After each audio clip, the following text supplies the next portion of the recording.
If a young lady is taken in, she's gone, 11 years old, gone. By the time she's 18, she's dead. Listen, these guys are some of the lowest forms of human life on earth. Georges, I want to tell you something. Today your life's going to change your mind. You're going to do what we tell you to do, and if you don't like it, you may not exist anymore. And if you do run away, I'll go get your little sister or your mother, and I'll start all over. Why in the world would anybody want to get into a bad habit? If you don't experience something bad, you never miss it. First of all, I just want to thank Abby and TPU Purdue for inviting us. My name is Len Reynolds. I'm president of Lake County Right to Life. I've been president of Lake County Right to Life for 16 years. From there, I was introduced to human trafficking through an area I didn't really care to. I had a friend who was the special agent in charge of immigration and human trafficking for Homeland Security. He was a supervisor, boots on the ground, in charge in 4 counties in this area at the time. He just retired last year, over 33 counties. He was the guy, and I was very, very blessed to know him. To share a little bit about myself and how I got here. So my friend Phil was on a different committee. We were working on a banquet. He missed some, and he says, hey, I can't make it, I'm on a stakeout. So he missed 2 in a row. So when I got to talk to him, he said, yeah, man, we're on this really big stakeout on human trafficking on the west side of Chicago.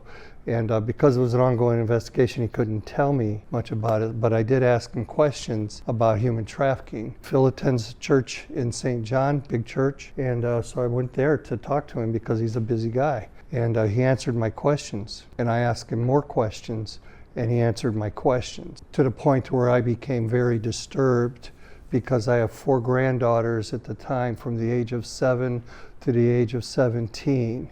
And when I found out in that very moment that it could be anybody, any age, from anywhere, any background, money doesn't matter, doesn't matter where you live, doesn't matter where you go to school, doesn't matter who your mommy or daddy is, it could be anybody from anywhere, any background, at any time, and you can be friended, you can be, everybody heard of grooming? Okay, there's all kinds of grooming. Most of them we hear about on the internet, it's not always the internet. Oh, hey girl, oh, I love your hair, man, you've got the most beautiful shoes. Have you ever modeled?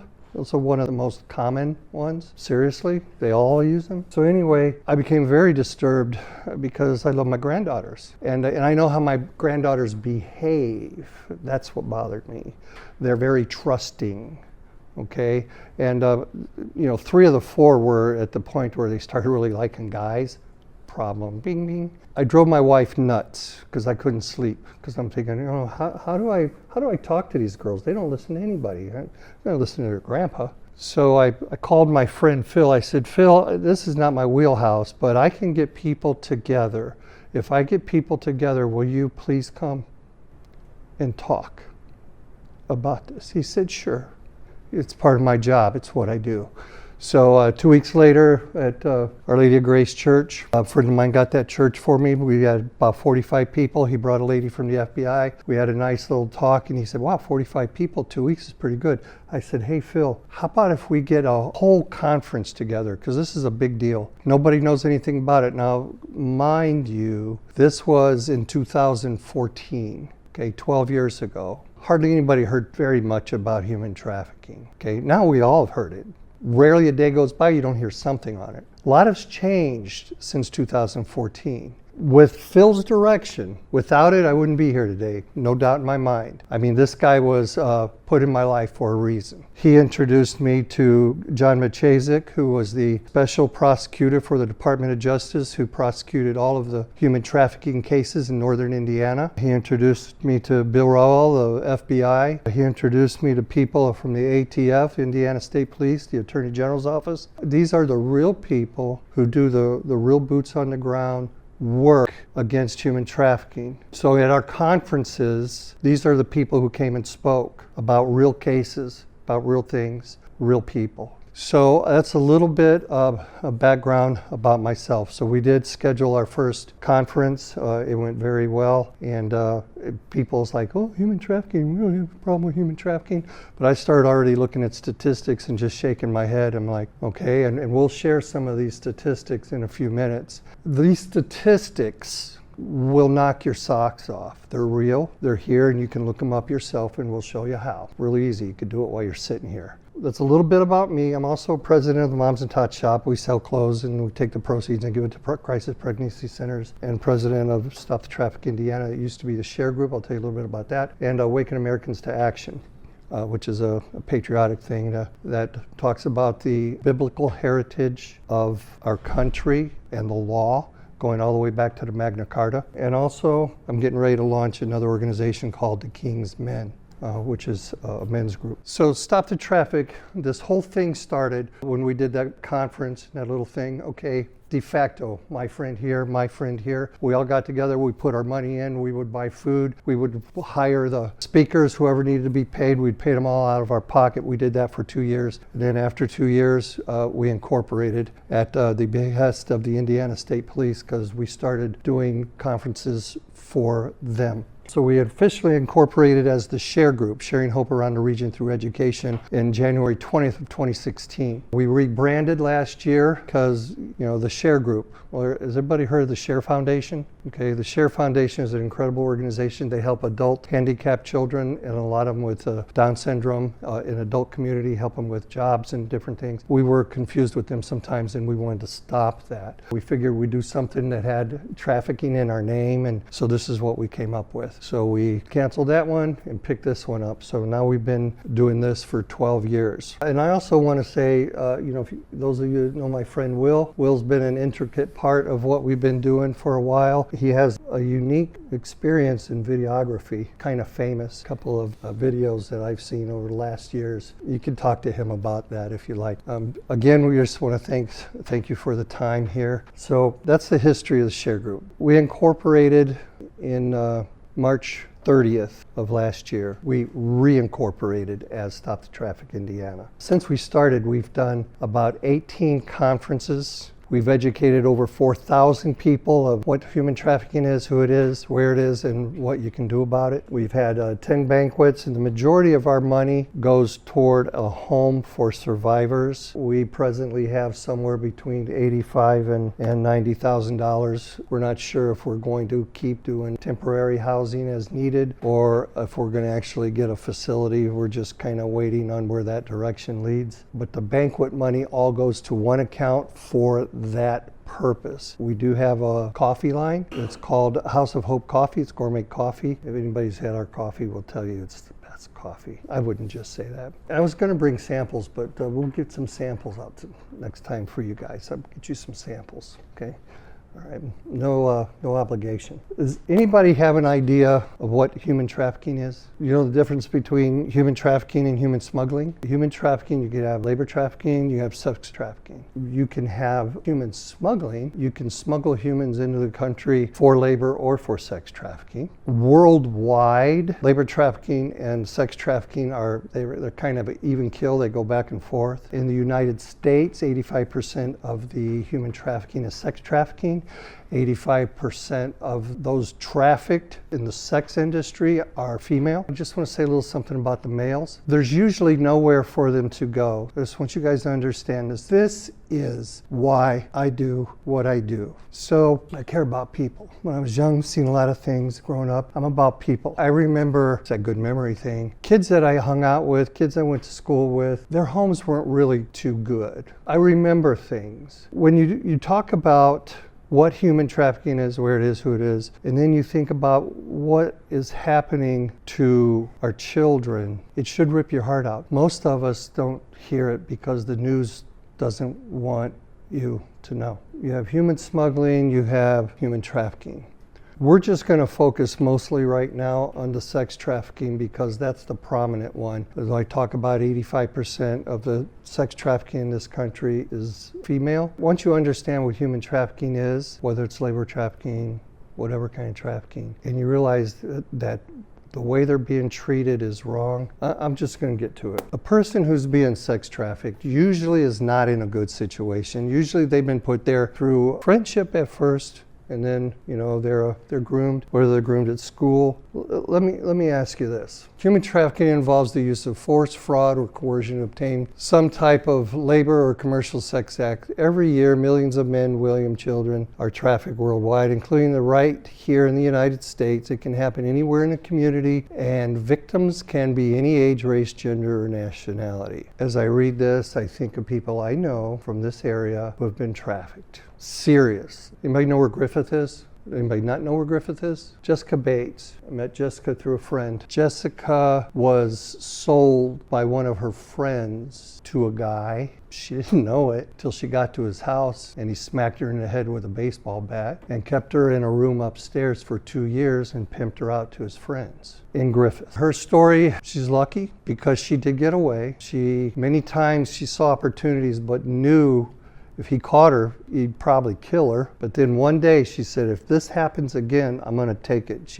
It happened, she took it, she got away. My friends in Chicago, they've rescued about 200 people, 200 teenagers, average age 15 in this area in the last 15 years. The majority of their rescues are coming from trap houses and gangs. Cartels are running most of this stuff, not just here in this country, but we're just going to focus on the United States. A couple cartels that run the majority of this stuff, and the cartels, they divvy out trafficking and drugs to gangs. The gangs usually are working for the cartel. Okay, so they have trap houses, they have whatever. So boys, girls, men, women are being held against their will, doing things they really would never want to do, rarely fed, oftentimes restrained. That's their life. Another girl, 15, she was sold to a gang by her cousin that she grew up with, right here in the south side of Chicago. So they're thinking, am I going to do this the rest of my life?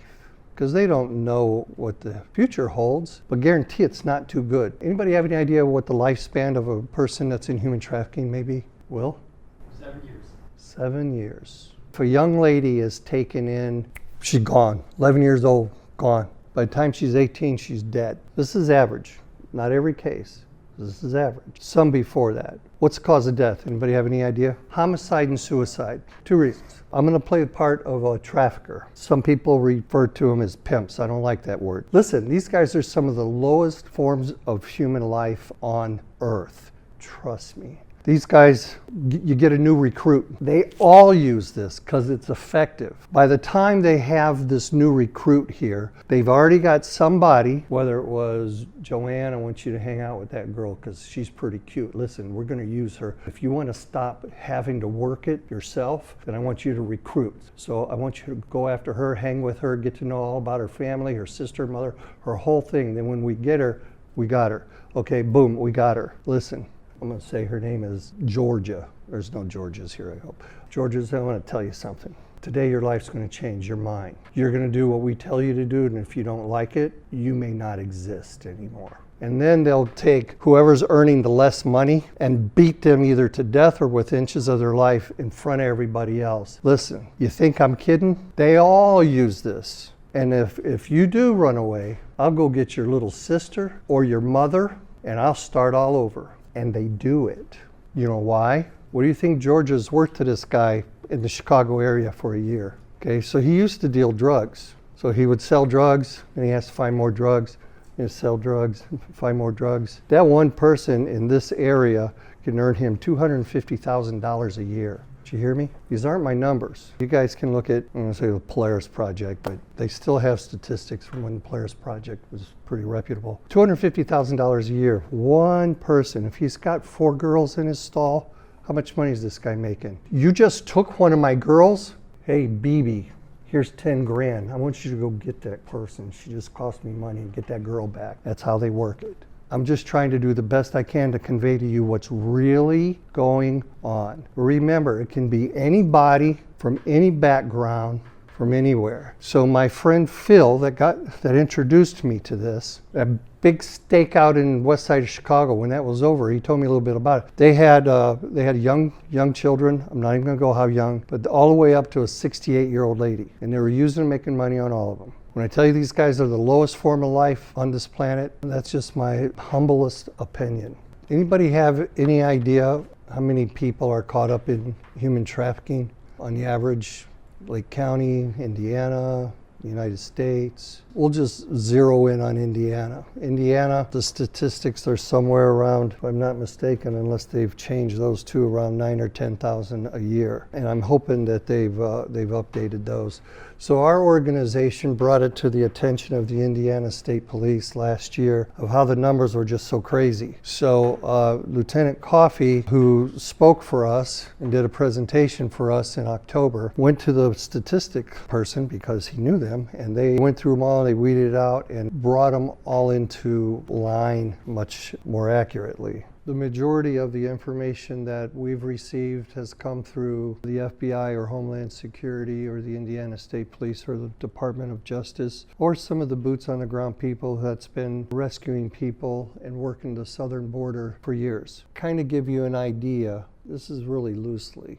Traffickers always have a very tight control over their victims. And if they get out of line at all, they have no qualms about harming them brutally. When I first got involved in this, my friends had video and stuff they were showing from cases they worked in Chicago. This one girl, she ran away. Oh, you're talking about the streets of Chicago here. These guys know everybody. They make a couple phone calls, they knew where they're at, they picked her up, they brought her back in front of everybody, and they beat her so bad you couldn't recognize her face. And they found out, while they were beating her, they found out she was pregnant. So they beat her more, wanted to make sure that the baby died. And then they made 2 or 3 of them go with her and dump them out by a dumpster. Okay, it's a true story. I'll back everything up. I can give you stats. Somebody found this girl and took her to the hospital. She survived. Baby didn't, but she survived. They did this to her in front of everybody so that everybody would understand, she means nothing to me, you mean nothing to me, and I'll do this to you. And if you are successful in getting away from me, I know where your little sister goes to school. You follow me? Look, I'm telling you the truth. I've met a lot of people. I've been very blessed. I've met a lot of people. Aubrey Lloyd, I might deviate, but I'm going to tell you these things because they're pertinent. I met Aubrey. Aubrey was trafficked in Colorado. Aubrey's home life wasn't good, and this is what they watched. They'd watch the home life. If mom and dad argue a lot, they try to see people who isolate themselves. They try to watch who you hang out with. They look for the ends, and they get the end. Man, they go right for it. And they use money, they use bling, they use whatever they do just to get you. Once they get you, you're going to start paying all that money back. Aubrey was on the front porch at the home that they worked out of, and talking to the drug dealer, because every house has a drug dealer, and they became good friends. And he said, Aubrey, I can't do this anymore. He says, you need to get off of your butt right now, and you need to go home to your grandmother, or I'm going to tell the trafficker that you're the narc. And he said, if you don't, and I mean it, you need to go. And she knew he was serious, and he would kill her. The guy would kill her if he thought he was narc. So she left. She went to her grandma's. Why she didn't go home? Because that's where all the garbage started. Okay, so she went to grandma's. That's why he told her to go to grandma's, because he knew she could go to a safe place. She's back with grandma. She's getting help, getting good help. She's got a lot of stuff going up here. She's not the same person she used to be. She's working with a trauma specialist that's unwinding all this icky stuff that's up there like an onion, taking one peel off at a time, one peel off, till they get down to where it's like, oh my gosh, I can almost have a regular life. Okay, so she's working with, she goes to school. She has a 15-year-old sister, Sarah, 15 years old. She says, she goes to her mom and dad. She says, Mom, don't let her go to that part of town. That's where they took her at. Don't let her go there. Don't let her dress like that, please. Sarah ends up missing. This is a true story. You can Google Aubrey Lloyd, Aubrey Terry. She now works for Pentagon and Homeland Security on big cases. Sarah's gone, and Aubrey's like freaking out. So she used the contacts she had. They tracked her down to New Orleans, then Vegas, and then to Portland, Oregon. She said, she was 20 feet from me across the street, and I didn't even recognize her. They brought her home. 15-year-old girl, had so much happen to her. She wasn't the same person. If you understand what happens to these people, what they're forced to do, it takes whatever humanity you have and strips it away, and you are nothing. And they want to tell you, listen, you go home, nobody's going to care about you. They're going to think about what you're doing now. They're going to think you're dirty. And listen, heroin addicts, cocaine addicts, people are very judgmental. Anybody here go to church? Some of those people are the worst people, the people in your church. Very judgmental. Listen, we're all in this together. Okay, whatever you go through, you need help. These people need help. We need to learn to love one another, help one another. So maybe they can get 2 miracles. 1, they can get out of this life. 2, they can get somewhere where somebody cares enough about them that can give them the medical, the dental, the safety to where they can get their life back.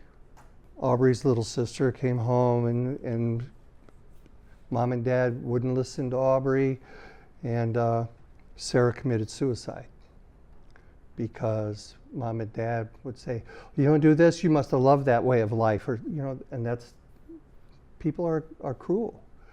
They think that they can use their words and manipulate people into, and listen, manipulation is never a good thing. It's a tool that was created in hell.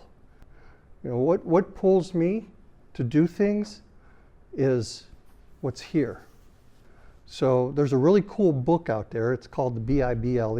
I go by it. I didn't always. But in it, it says what's here, what's in a person's heart. It's pretty much what you are. You got good in there, then you're fairly a pretty decent person. Not 100%. None of us are. But if you don't have good in there, same deal. So the book says what's in a man's heart, that's what he is. So Aubrey created Sarah's house for her sister. She's not alone. We had a board member 6 months ago, September. And she had a friend, had a 13-year-old little girl. She lived here in Lake County, I'm not going to say where. And she was befriended by this really cool young guy on the internet. And she was 13, he coaxed her into taking pictures that she shouldn't have been taking. And then he tried to get her to do different things. She's like, "No, I can't do that. No." And he's like, "Well, I'm going to show these to your mom and your dad and everybody." She committed suicide. And she was our board member's next door neighbor. Her mother was our board member's best friend. Listen, it could be anybody from anywhere, any background, anytime.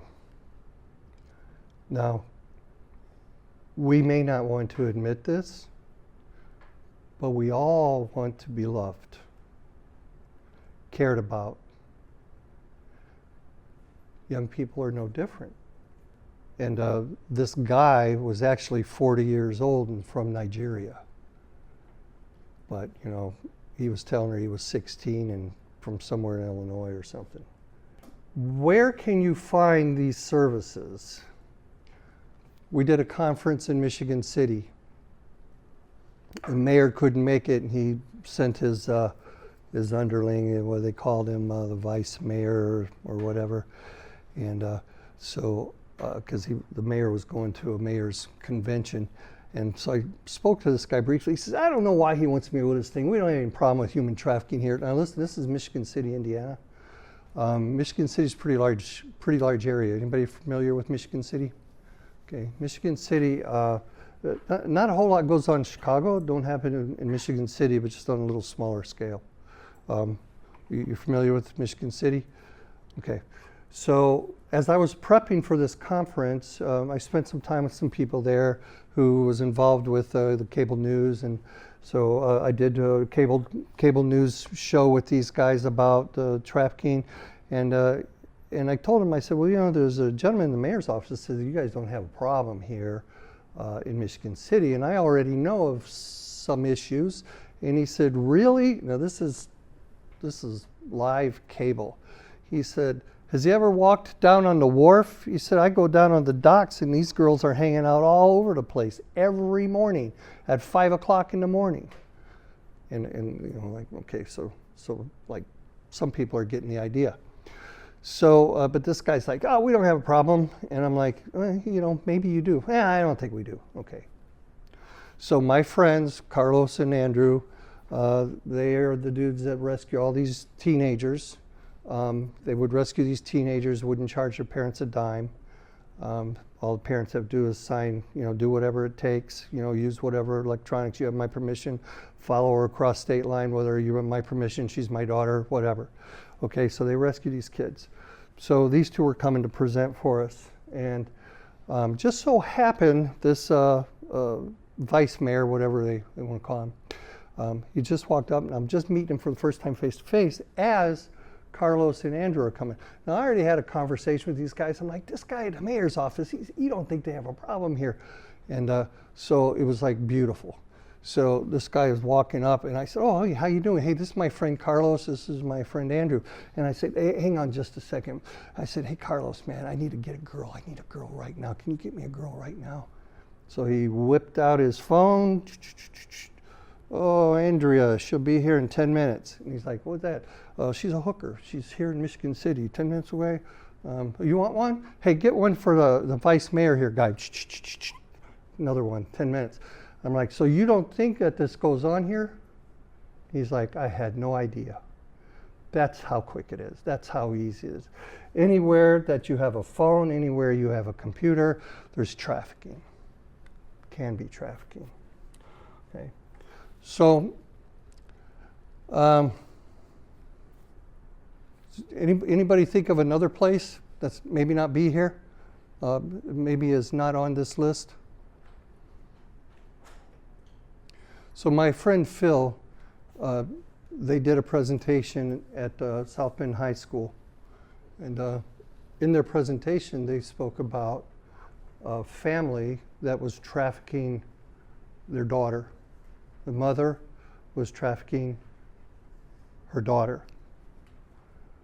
And went through the whole scenario, how the mother got arrested. Afterwards, the young girl went up there and she said, for a while I thought you were talking about me, because that's my life. So, parents, brothers, cousins, neighbors. My point here is I want all of you just to pay attention. Because we could probably, maybe be a good list, maybe not to use actual names, but people we know that's been caught up in this in Lake County. So my time, oh my gosh. Okay, let's try something here. Okay, so this is the Polaris hotline. So if you guys know anybody who may be caught up in trafficking or you think so, write this number down. Let me give you a number that's a real number. It goes to a real live operator who will share this with somebody in the Chicago area who is very in tune with. Is it you tell us? Yes. I have it on one of the sheets. Okay. All right. So when we get to it, it's 1-800, the letter U, tell us. Okay. So this is some of the statistics from the Polaris Project. Okay, so who are the victims? We already kind of went through who they can be. Okay, so here we have, this is the southern border, not all of it. This is southern border, that's southern border, that's southern border. Prior to the election of Donald Trump. I'm just saying it, okay? Because my friend, our friend, where'd he go? He's in one of these. Yeah, but you can't see his face. But that's our friend Rodney. Okay, Rodney once a month would go down to the southern border. He worked with ICE and he would work with the Patriot Patrol, okay, to help try to control the border. A lot of these pictures come from Rodney. We got to put one of the pictures from after Trump was elected actually even December before he took office. You take a look at the border, there's nothing there. I mean, totally amazing. But anyway, so these are some people from the local area here. I would say within 20 miles from where we're standing that is caught up in trafficking. We know some people that go to the streets and try to help people get out of it here locally. their life could be on the line. So there's our friend Rodney with the cowboy hat on. But this was like every day, you know.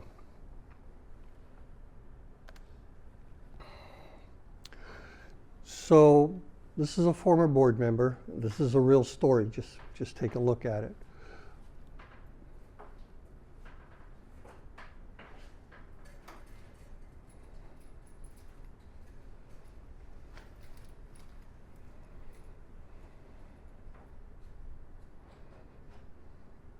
She went with the Hammond police.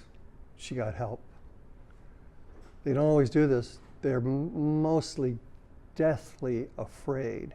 Some of them get to the point where they don't care. Just get me out of here, okay?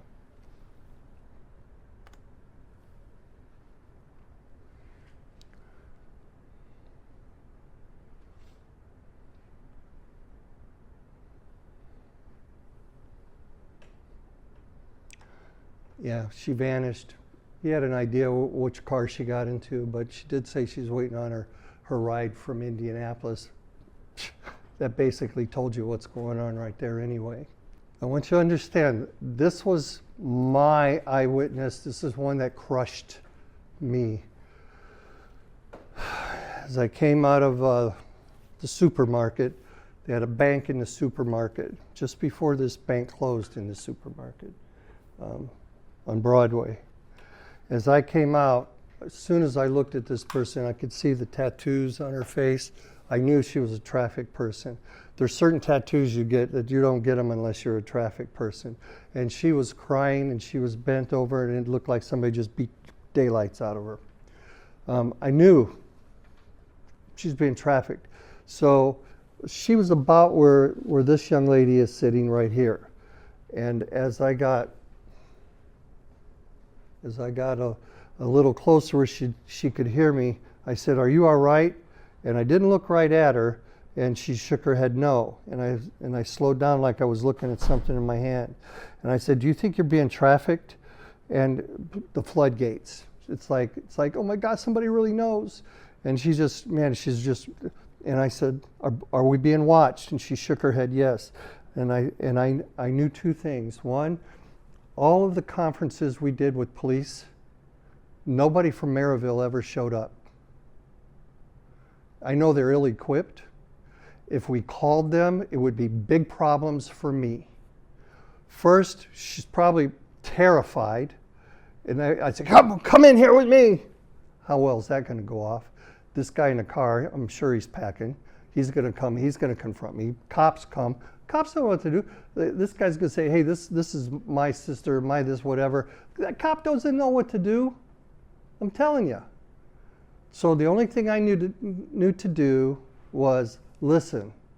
Remember this number. It's easy. 800. The letter U, tell us. And I kept saying it really slow as I was walking. You tell us.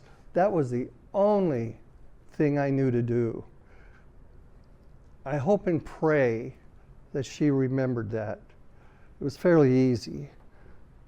But I knew nothing else to do. This was like 2 o'clock in the afternoon on a Saturday in the middle of everywhere. That bothered me. It should bother you too. So thanks, Will, for pulling these stats up. The majority of the time, the stats we use, we don't use Polaris because a lot of the times those statistics are extremely inaccurate. Nobody really knows. How long have they been saying that the human trafficking industry generates about $150 billion a year, right behind gun and drug smuggling? How long have they been saying this? The facts are they have no idea. They have no idea. They say, oh, it's right behind drugs, and I guarantee you it's way beyond drugs and guns, way beyond it. I mean, okay, so I thought I knew a lot about that. I'm pretty sure I probably know as much or more than anybody in here about what goes on in human trafficking, but I'm learning all the time. And I know that you have, we all have had our own periods of education. Just within the last year, things that I've learned is just totally blown me away. Really, I thought, okay, it just stirs me again. Okay? Yeah. The United States has the greatest appetite for pedophilia in the world. Two things. They bring kids in, young kids. I'm not going to tell you how young, very young. And they also take healthy kids from here and ship them out. Why would they do that? Anybody have any idea? Well, think of this one. This is real, and it happens all the time. If you're paying attention to what was going on in Minnesota with the Somalis, somebody touched on this. They were doing this in big numbers. They were kidnapping kids, children, and shipping them to South America. Organ harvesting. Children from the United States have healthier organs than anyone in the world. So they can get big money. They can get hundreds of thousands of dollars from each child from their organs. Where do you think the worst place in the United States? Listen, there's preachers, there's chief of police, there's firemen, the guy at the 7-Eleven. It could be anybody, and they use women, children. You never know who does what. So my little disclaimer, listen, if you want to have a good life, and make yourself have a good life, pursue good things. That's the only way you're going to do it. You get in bad habits, why in the world would anybody want to get into a bad habit? If you don't experience something bad, you never miss it. If you don't have sex at 12, 13, 14, 15, 16, you never miss it. When I was a kid, kids, oh man, you got to score, you got to do this. You know what? That was all such a baloney. How many lives are ruined from that? I'm not going to go in there. That's a totally different thing. 2026, 2025, 2024. Where was this at in 2024, Will? Those are who are currently still missing. 2025, 51 more. Now, before they clean these up, these numbers were 4 times what they were. Thankfully, they went in and cleaned them up. And you guys know, I mean, I was harping to everybody. I mean, look at these numbers. These numbers are still terrible. 2 months, 21 people. Hey, Will, how many from Hammond? It's 41. Just last year? This lady's Michelle Peterson. Her son was a high school student in Morris, Illinois, not too far from here. He was a sophomore. He played baseball. Okay? He was groomed by his baseball coach. She was paying attention. How to get involved. Stop Traffic Indiana. When we started, it was all about educating. We wanted to educate people about what human trafficking is, who it is, where it is, and what you can do about it. As we were in it, we realized a lot of what we're doing doesn't make a lot of sense, because if there was an army that got together and rescued these girls, and you had 3 from here, 4 from there, 10 from there, where are they going to put them? Because at that time, when we started doing this, minors were treated just as an adult when they were picked up for trafficking or prostitution. Right back into the system. How many of these young people that are being trafficked do you think came out of DCSF, foster? I'm just saying, I'm just telling you the truth. How many do you think? 65 to 70%. The older they get, the greater amount. Once you get 18, you get kicked out of the system, and that's where these guys know where you're at and they grab you. It's one of the toughest people probably on the planet. They rescue kids. We're still trying to get them to speak at our banquet. We're working on it. When that happens, we'll let you know. So earlier I told you how much the average traffic victim in this area is worth to their trafficker. Do you remember how much I said? $250,000 a year, okay? My friend Cindy Collins, she's come spoke for us. She runs homes for women. She was on the governor's human trafficking board in Louisiana. She told us in New Orleans area, Louisiana, it's $350,000 per person. In Las Vegas, $750,000 per person. One person, that's how much they make their trafficker, their pimp. And I don't like that word. How much do you think in Los Angeles? $1 million a year. Okay, I'm going to give you another true story. A couple of years ago, we worked at a volunteer community thing at Crown Point High School. It was for volunteer organizations to recruit volunteers, nonprofits to recruit volunteers. And we had a conference coming up. And I'm like, I'm always promoting my conferences. Anybody knows me, I'm always promoting. I want to get everybody there. So I'm going, and this was put on by the Crown Point Community Foundation. So I went over to one of the other tables, which was the Winfield Community Foundation. There was two really nice looking girls and two pretty good looking guys. I think they were related, but they were all part of the Winfield Foundation. So I'm inviting them to our conference, and they're asking me some questions. So I basically said, hey, some of the things to look for. She said, because I travel a lot. I'm like, okay, so this is what you look for. If you go to a hotel, first thing you want to look for, especially, the later it is, it's easier to spot. Single men by themselves, and they will watch you from the time you come in to where you go, if you got anybody around you, how much luggage you have. And I just started talking about different things to watch for. That was Saturday. Sunday, her boss said, hey, I need you in Los Angeles. I got a red-eye flight for you. So she packed it up. She went and got on the red-eye flight, came in, I think she said it was around midnight. She said, I just had a bad feeling about this thing from the time I got on the airplane. She said, especially when we started getting in the area for the hotel. She said, I just kept hearing the words you were telling me. And we got closer to the hotel. She said, I just had a bad feeling in my stomach. She said, so as soon as I walked in, sure enough, there's some guy sitting on the couch watching me. I mean, his eyes were like staring through me. So I went and I checked in, just midnight. So I went and checked in. And we always tell, everybody, they got these really cool lasps that if you put it over this thing and then, when somebody tries to get in, they'll have to pull the whole steel frame down to get in. That's why those were made that way. So 2 o'clock in the morning, somebody's trying to bust her door in the hotel, 2 o'clock in the morning. I mean, he's hitting it hard. She's like screaming, what are you doing? Guy across the hall says, hey, what the are you doing? He said, oh, I must have the wrong room. I work for the hotel. Does that make any sense to anybody? I mean, common sense, you work for the hotel, give me the key. I'll go in there. 2 o'clock in the morning, what are you doing at 2 o'clock in the morning? Okay, we all know what's going on there. Okay, so $1 million a year is what this girl could be worth, right? So I'm gonna pay you $25,000, you bring her to me. And then you're gonna pay the guy at the clerk $5,000 to turn the cameras off, turn his face the other way. He's got $5,000, he's building it up. Nobody has any right, I'm not sure, I don't remember seeing her. Oh, we don't have anything on, and that's basically what happened. She called me the next day, told me everything is going on. Called my friend Phil, he called his people in Los Angeles. They had an idea what was going on. They were already been watching his people, so this just gave them a little bit more fuel. But that's a true story. I wonder what would happen if she didn't have that thing clasp latched. The indicators are usually easy to detect. We have programs for the general public. We have conferences all the time. We have another one coming up after the summer. So it'd be a really good idea to try to bring as many people as you can. There's pedophiles everywhere, literally. I mean, there's a website you can go on and see how many sex offenders and stuff are in this area. Okay, it's always a good idea to do that.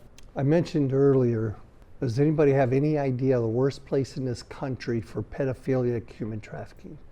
Yeah, it's pretty good. Hollywood, those guys are horrible. A lot of Satanism and stuff involved in that. I'm just, Washington, D.C. Gee, I wonder why. Okay, not just our politicians, but you have diplomats that come and go from all over the world. Everybody's heard of Jeffrey Epstein and Epstein's Island. Anybody see the movie Sound of Freedom? Anybody know who Jim Caviezel is? 2 months after Sound of Freedom came out, my wife and I had the opportunity to meet Jim Caviezel in Naples, Florida. So I had some questions, some pointed questions I really needed answers. So I thought, hey, I'd get these in here because I didn't have much time with this guy. He said that movie was an accurate movie that was depicted on 3 separate missions that Tim Ballard and his crew went on. Okay, and he said, you need to tell people it's about the story, not the storyteller. So you got to see that movie, Sound of Freedom. In that movie, you'll see little depictions of where a lot of these kids are being, toward the end, shipped to the States. And they talk about the kids shipped to the States. That movie just focuses on stuff globally and different things. The picture of that fella here in the blue jean jacket, he is a graduate of Citadel, former Marine Corps captain, special ops commander for the CIA and a spy for 15 years. His info's on this stuff that we have passed out, so I'm not telling you anything that I shouldn't. He's seen some things. His name's Basil Baz. They witnessed 2 girls that they knew the family of disappeared, so it bothered their crew. So when they had time, they went and found the girls. And Somalia, rebels were coming in, people were getting slaughtered. This diplomat had a family there. These 2 girls was his daughters, but he also had a family in Italy because he was Italian. So he left that family, went back to Italy. They slaughtered the wife, the kids disappeared. So they wanted to find the girls. They found the girls. Then they thought, how many kids are missing in the United States? So when they got back here, he asked his friends if they had a number on how many kids were missing in the United States. What they came up with then was about 800,000 children. Okay, now they're looking at about 400,000 that they're aware of. So let me throw something at you. Anybody heard about the 455,000 kids that came over the border that they don't know where they're at, and then they're finding, okay. So these are the 455,000 children that came through the system that disappeared, right? What about, okay, they say 20 million people in the last 15 years had flooded through there, 20 million. How many of those didn't go through the system and were children? Anybody have a guesstimate? 5 million, 6 million? These are serious numbers. And if you're talking 20 million people coming through, 5 or 6 million children is not an unreasonable number. If you want information, more information about what we do, how you can help us, how you can get involved, or just be more aware about our conferences and stuff, put your name on that sheet over there and we'll be sure to connect with you.